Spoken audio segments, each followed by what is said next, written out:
Hello বন্ধুরা, তোমরা সবাই কেমন আছো? আশা করি প্রত্যেকে ভালো আছো।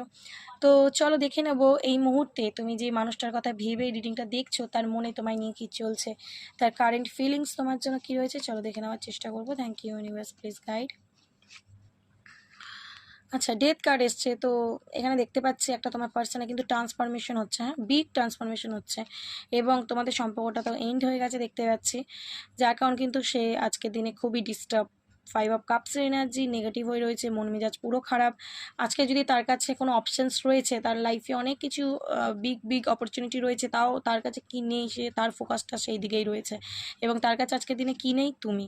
ওকে, তো যার কারণে কিন্তু মন মেজাজ পুরো খারাপ দেখতে পাচ্ছি। পেজ অফ সোর্সের এনার্জি বারবার তোমাকে সোশ্যাল মিডিয়ায় ওয়াচ করছে, দেখছে তুমি কি করছো, তোমার লাইফে কি চলছে, ঠিক আছে, আর তত দুঃখী হয়ে যাচ্ছে।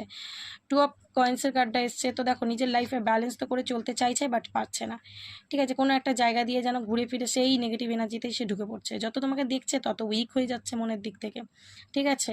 তো 10 অফ কয়েন্সের কার্ডটা এসছে, তোমার সাথে রিউনিয়ন চাইছে, তোমার সাথেই ফ্যামিলি চাইছে, তোমার সাথে ম্যারেজ চাইছে, কানেকশনটা ঠিক করে নিতে চাইছে দেখতে পাচ্ছি। যদি সেটা হচ্ছে না, তো এই মুহূর্তে সে কনফিউজড, মানে কী করবে বুঝে উঠতে পারছে না, ঠিক আছে। প্রচণ্ড মন মেজাজ খারাপ, এবং ইমোশান ওভারফ্লো হচ্ছে, প্রচণ্ড ইমোশান তোমার জন্যে। মনে হচ্ছে ছোট্ট এক্ষুনি আমি চলে যাই, গিয়ে আমি আমার মনের দুটো কথা বলি, যে আমি অ্যাকচুয়াল তোমাকে নিয়ে কী ভাবছি। ওকে, তো এটা কিন্তু তোমার পার্সনে আজকে এনার্জি, তো এনার্জিটাকে অবশ্যই ক্লিন করে নিও এবং ইউনিভার্সকে গ্র্যাটিটিউড দিও। ওকে, চলো, থ্যাংক ইউ সো মাচ।